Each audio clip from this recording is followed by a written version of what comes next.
அன்புள்ள சகோதர சகோதரிகளே, உங்களுக்கு ஒரு நற்செய்தி.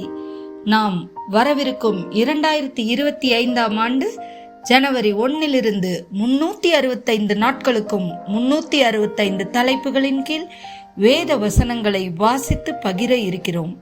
நீங்கள் இதை அனுதினமும் கேட்டு தியானித்து ஆசீர்வாதத்தை பெற்றுக்கொள்ளுமாறு கேட்டுக்கொள்கிறோம். அது மட்டுமல்ல, இதை சப்ஸ்கிரைப் செய்து உங்கள் நண்பர்களிடமும் பகிர்ந்து கொள்ளுமாறு அன்புடன் கேட்டுக்கொள்கிறோம். நன்றி.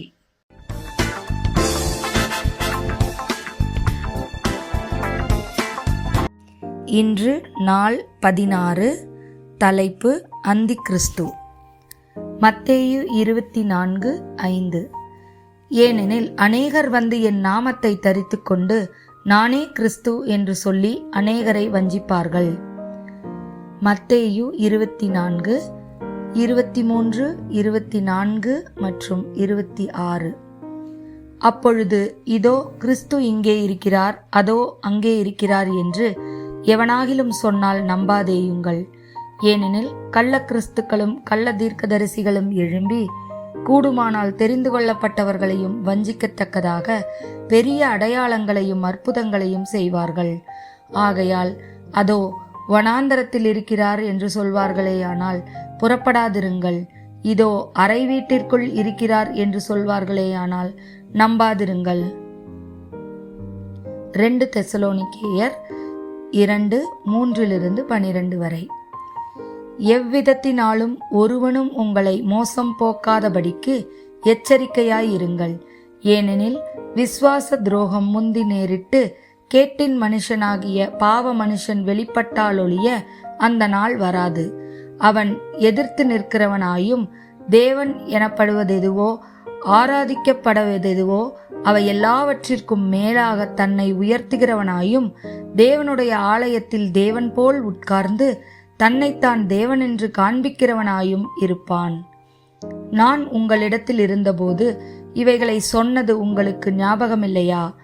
அவன் தன் காலத்திலே வெளிப்படும்படிக்கு இப்பொழுது அவனை தடை செய்கிறது இன்னதென்றும் அறிந்திருக்கிறீர்கள். அக்கிரமத்தின் இரகசியம் இப்பொழுதே கிரியை செய்கிறது. ஆனாலும் தடை செய்கிறவன் நடுவிலிருந்து நீக்கப்படும் முன்னே அது வெளிப்படாது. நீக்கப்படும் போது அந்த அக்கிரமக்காரன் வெளிப்படுவான். அவனை கர்த்தர் தம்முடைய வாயின் சுவாசத்தினாலே அழித்து தம்முடைய வருகையின் பிரசன்னத்தினாலே நாசம் பண்ணுவார். அந்த அக்கிரமக்காரனுடைய வருகை சாத்தானுடைய செயலின்படி சகல வல்லமையோடும் அடையாளங்களோடும் பொய்யான அற்புதங்களோடும் கெட்டுப்போகிறவர்களுக்குள்ள அநீதியினால் உண்டாகும் சகலவித வஞ்சகத்தோடும் இருக்கும். ரட்சிக்கப்படத்தக்கதாக சத்தியத்தின் மேலுள்ள அன்பை அவர்கள் அங்கீகரிக்காமல் போனபடியினால் அப்படி நடக்கும். ஆகையால் சத்தியத்தை விசுவாசியாமல் அநீதியில் பிரியப்படுகிற யாவரும் ஆக்கினைக்குள்ளாக தீர்க்கப்படும்படிக்கு அவர்கள் பொய்யை விசுவாசிக்கத்தக்கதாக கொடிய வஞ்சகத்தை தேவன் அவர்களுக்குள் அனுப்புவார். 1 யோவான் 2:18 மற்றும் 22. பிள்ளைகளே, இது கடைசி காலமாயிருக்கிறது.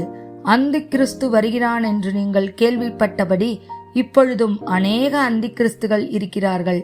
அதனாலே இது கடைசி காலம் என்று அறிகிறோம். இயேசு கிறிஸ்துவை அல்ல என்று மறுதலிக்கிறவனே அல்லாமல் வேறே யார் பொய்யன்? பிதாவையும் குமாரனையும் மறுதலிக்கிறவனே அந்தி கிறிஸ்து. ஆமேன்.